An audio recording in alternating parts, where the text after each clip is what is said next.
It's a sign of recognition. Validating the work we put in. Validating the work we put in. I low-key like this, bro. Which is wild. It speaks to the process, us diving into these players, getting to know them, us coming to a common sense of bringing a guy in and we all feel good about the guy. Ben, like I said, that was his Christmas present. That's so nice. The throwback version of your jersey. I'm gonna send that to him right now. Yeah, please do. You know, obviously there's ability on the field. You know, they have their talents, but you have to have the right character, the type of player that we're looking for, tough-minded, resilient, competitive, and just driven. And guys that love football. And all those guys, you know, they love football. What up, y'all? It's Bijan. We're back for another Pro Bowl for the 2026 Pro Bowl games. You're under the weight limit, man. You're under the weight limit. Steve, absolutely, man. Bijan. Yeah, good to see you as well. Yeah. What up, my brother? Ready to go? Hell yeah. Dude, nice. Drop the ball, Chris. So I'm just really excited to get to spend this time with, you know, all you fans. Man, let's go. Yeah, there it is. And you can see that in their play, and you see it on Sundays, but, you know, take it back during the week, these guys practice hard. They're all about the right things. They do the extra stuff. That's the rewarding part. And I feel like those honors that you mentioned, that truly speaks to the entire process of getting up to this point. What up, Falcons fans? It's B, and we're out here at the NFL Honors. You know, we're having a great time. Hopefully we do some amazing things tonight, but hope you guys are enjoying the night. Y'all watch and stay tuned. We'll see y'all later.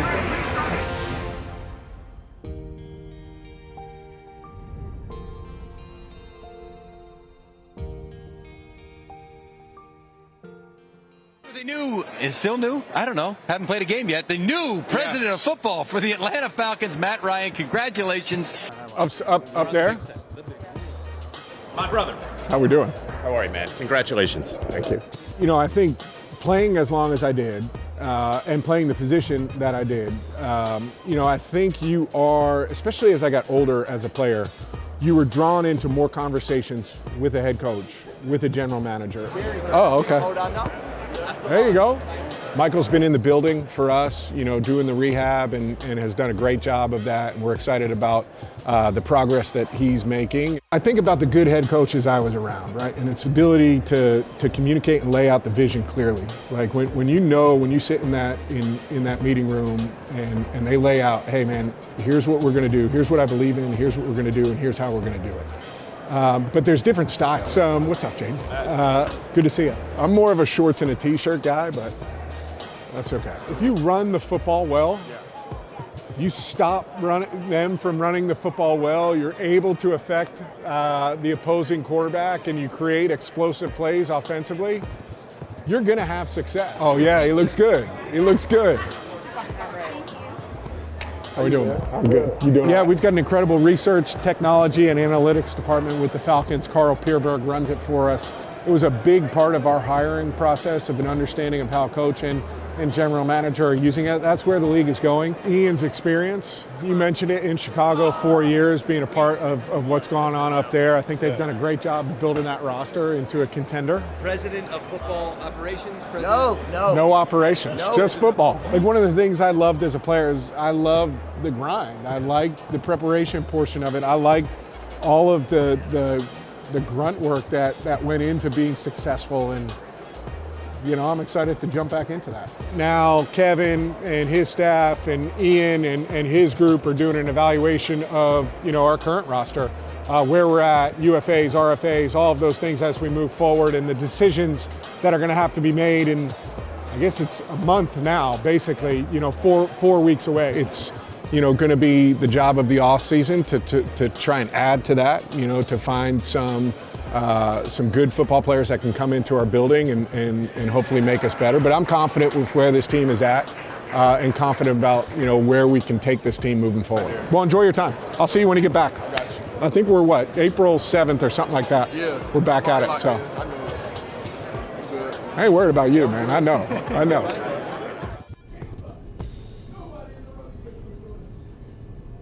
What I'm looking for, obviously, is that sheet, but then I'm looking forward to see the ones that are like gold, or gold, warm, hot, you know? Yeah. So I'm just trying to see where we're aligned, essentially. Yeah, I got you. That makes sense? Yeah. So during the scouting meetings prior to the combine, we're going to try to identify the guys that we have a lot more questions we need answered on, or guys that we want to try and find out more in depth on certain situations or topics with those players. And we kind of narrow the pool down to those types of guys. We focus in on those guys. We dive into those guys. We're gonna go, this is actually gonna be live, so we're gonna do an audible, all right? There's 3 components to building a player profile: who the person is, character, background, what he is on the field, that's the eval process, and medically, can he stay healthy, and whatnot. 6084, 318, 34.5 arm. He had a left knee PCL sprain, missed 2 games. He has grip strength when engaged. In the run game, I like him more on down block. First area scout in the room, we'll talk about the character, and then anybody additional who has either visited the school or might know a coach might chime in. Hey, I got this. And I thought this year he turned it on a lot more. He wanted to finish guys. He wanted to play through the whistle. Practices like a pro. They're really impressed with his practice habits. I saw it for myself too. Character, good. Okay. The play temperament, the bend. Ian and Coach Stefanski both, they've laid out guidelines of what we're looking for, and we have collaborative meetings continually as the process goes on to make sure that we align. It's not just about acquiring talent, it's about building a team, a cohesive unit that works together to try and win championships. And it's not necessarily always the most talented individuals, it's the guys that have the most common thread and common bond. You just want a tough-minded football team, that's resilient, that's mentally and physically tough, that are driven to success, that love football. Again, I know I just said that again, but that's what it's all about. We want to get the outliers out. The temperament, that self-made, that continues just to, gets better. These are the ones you bet on.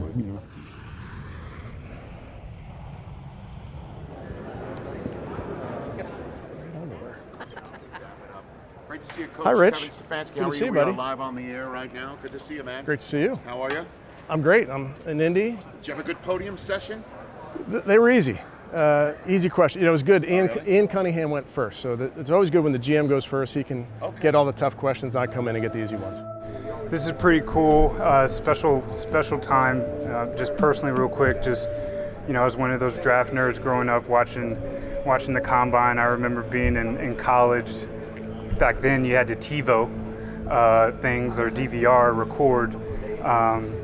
But I remember recording the combine and then having winter workouts, having class, and then coming back and being able to watch some of the GMs have their conversations or at the podium. And now for me to be able to be here, it's pretty surreal. So thank you guys for being here. I think the biggest thing you take away is its athletic confirmation. Let's go quick. Come on, pick him up. Wow, look at that. Looks like he stumbled. And he stumbled to a 4.36.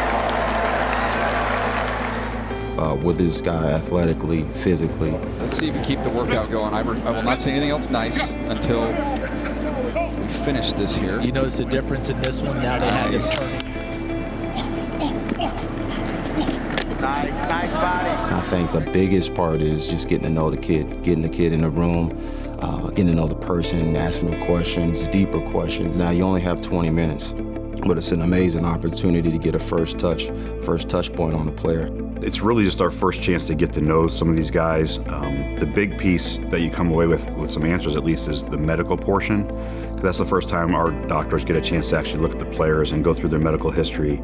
That's probably the most definitive thing that comes from the combine, is being able to get those answers. And for us, again, it's just the starting point to be able to get to know these kids, and as we figure out from there, if there's other guys after that we need to do more time, go visit, bring into our building for our top 30 visits to get to know even deeper. Again, it just creates that first interaction. All right, how's everybody doing? We've got Ian Cunningham. Well, it's good to see everybody virtually. I wish you guys could have been here. But nonetheless, just really excited with what we were able to accomplish this week in free agency, well, at least the start of free agency. In probably over 10 years, the Falcons have never been as active in free agency as they have been in the first wave of the 2026 free agency. Kind of the approach that Atlanta went into this with was building out the depth on their roster. Right. We really went into this free agency looking to elevate our floor, right? Adding depth pieces, but also players that have had starting experience that can start and that have shown that they're able to start in this league. I've never been a general manager, but I can imagine when you first take on a team, you want to build that foundation, right? You want to build from the bottom up. It's really developing the depth of the room. We're going to go through all those players, and I thought, who better to start with than two guys that are returning to the Falcons? Got the opportunity to play for Kevin in the past in Cleveland. I mean, very detail-oriented, really believes in the guys and in his system. 155 games this guy's played in the National Football League. We remember him as a baby back in 2016, catching a touchdown in the Super Bowl. He caught it! Touchdown Atlanta, there's a flag on the play. But what he does is he brings the versatility to the position, his ability to catch the football. He still came in with an edge, and he was a key contributor for us for a long time, and it stung to leave him, to lose him. And now he comes back, he's a grown man, he's a veteran now, and it's always cool to see these guys grow and just come back and be a better form of themselves. When this opportunity to be able to come back to Atlanta, a place that means so much to me, it means so much to my family, when this opportunity was given to me, I jumped at it. Whoever asked me to do something, I've just got to be ready to do it. It's the beauty of being a tight end. You got to be willing and able to do whatever's asked, so I'm looking forward to it. Let's go ahead and switch to Zacchaeus, another guy who was with the Falcons not so long ago. Feels great. Feels like home. Take the shot. Zacchaeus is out there. A lot of good memories, good people. Alamade's first professional catch. He breaks away. I personally brought in Alameda Zacchaeus this first go around, and it's pretty cool to see it come full circle. Like, he's young, he needed an opportunity, he got it. His first catch was a touchdown for Matt Ryan. It's just good to see him grow. He's a professional now, he's more mature, he understands the game, and I know he's excited to come back where he started. Now's the right time because there was a lot of change. And I feel like, like I said, bringing a lot of good people in. Alameda Zacchaeus is going to play all the way across the board. His ability to catch the ball, his ability to manipulate coverage. He does an outstanding job of getting into the end zone. Quick throw in the slot. Zacchaeus, 5, touchdown. I'm a playmaker. Do all the dirty work. I know what it takes to win, and I'm willing to do whatever to do that. And that's what you'll see. Let's talk about the biggest name for the Falcons so far in this free agency. Frenzy Tua Tagovailoa has been signed by the Atlanta Falcons. He spent 6 years down in Miami as the face of the Dolphins. Here's the situation. We know Michael Penix is returning from a season-ending ACL injury. We are bringing Tua in to provide more security and insulate that quarterback position, which is a word that Kevin Stefanski used back at the Combine. First off, one thing Tua said later in that news conference was he was very honest, saying, I did not play well last year. You can't sugarcoat it. And that is what's really stemming this competitive drive. But one thing that really suits well for him is he's coming into a system with Kevin Stefanski that plays to his strengths. He's got Kyle Pitts, the tight end, where he's got Drake London. They go out and they get Jahan Dotson. And, oh, yeah, there's Bijan Robinson. I think whatever I can do to help Mike's game will help me, because if I'm getting him better, it's helping me get better, vice versa within helping the team get better. So it's the collection of what's best for the team, not just the individual. Free agency, you use it to fill the holes that you do not want to fill or you can't fill in the draft, right? You try to fill as many holes as you can right now in terms of quality players. I felt like the stars aligned, honestly. Coaching-wise and, what they saw in me as a player. Jahan Dotson was a first-round pick, 16th overall. He's joining a room with Drake London as well. I feel like our skill sets complement each other. Drake being a bigger body guy, play on the outside, win one-on-one. Me being the guy who can play inside and outside based off what OZ and Drake do. This is one of those guys that I think is a diamond in the rough. He's been waiting for the opportunity to be that guy that's going to be targeted as much as he's going to be targeted here. I'm one of those runners that, I'm not going to sit around and wait for a DB or linebacker to come and knock my helmet off. Just look for me to have a hard nose and a hard hat, and I'm looking forward to really punish people. That's my guy. It's actually my birthday twin. We share the same birthday. I'm really excited to have him here. He's going to do very well for us. Like you said, a lot of new faces, including myself. I expect to bring the spark that I'm known for bringing, and with my physical presence, I expect to be if not, one of the most physical players on this team. And it's just how I showed the work. It's just how I play the game, and that's something I definitely want to bring to this building, my physical presence.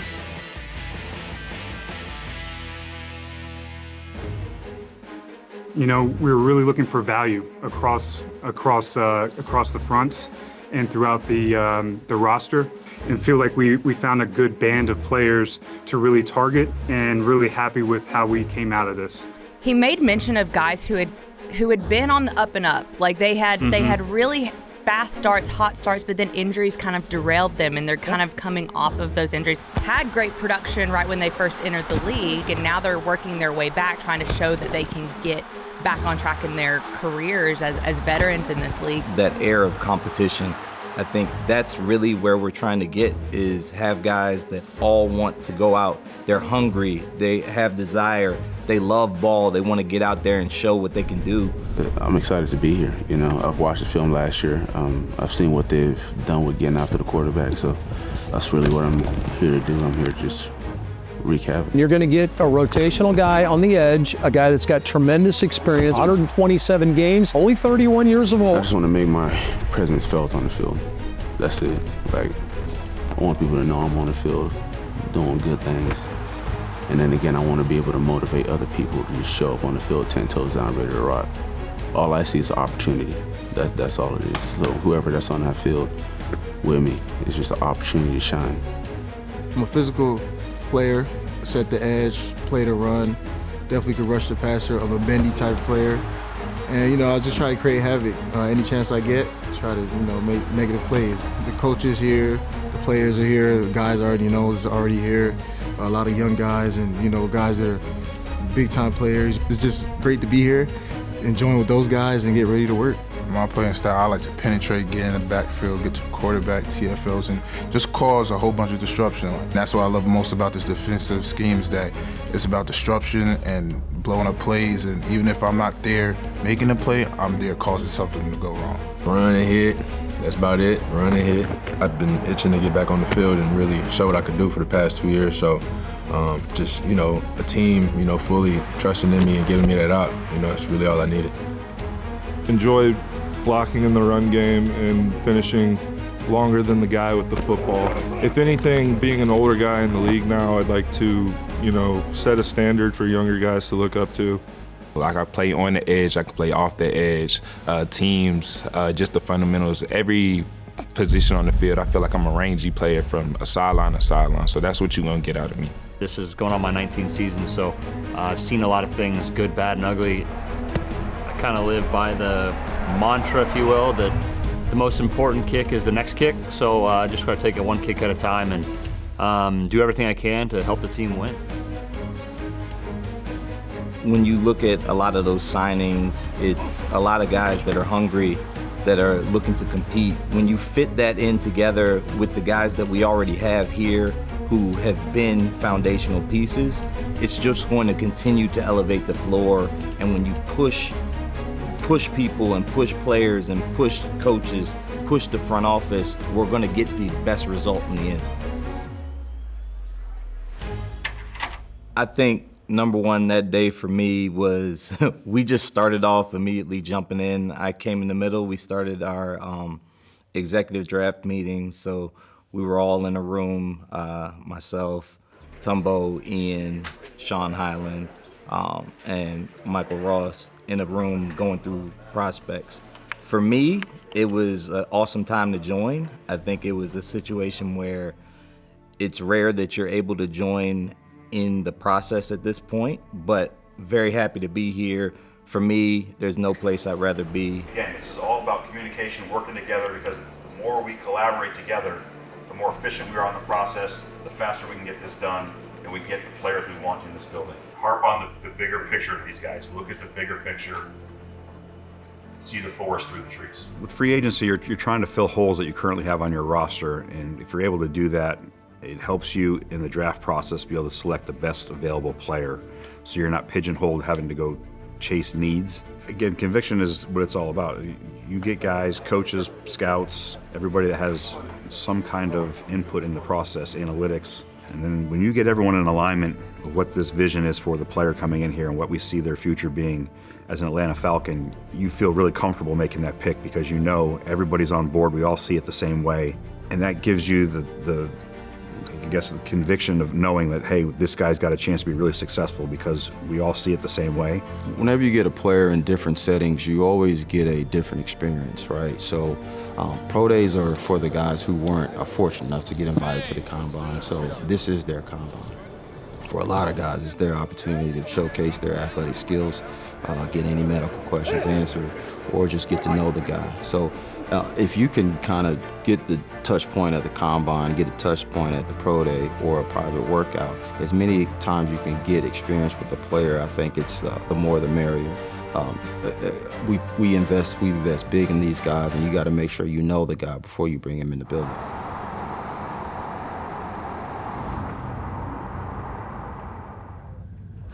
It's time for a new banner, fellas. Living in Atlanta, we're fortunate to have, any player from UGA, Georgia Tech, Georgia State, and I think even Kennesaw State, for example.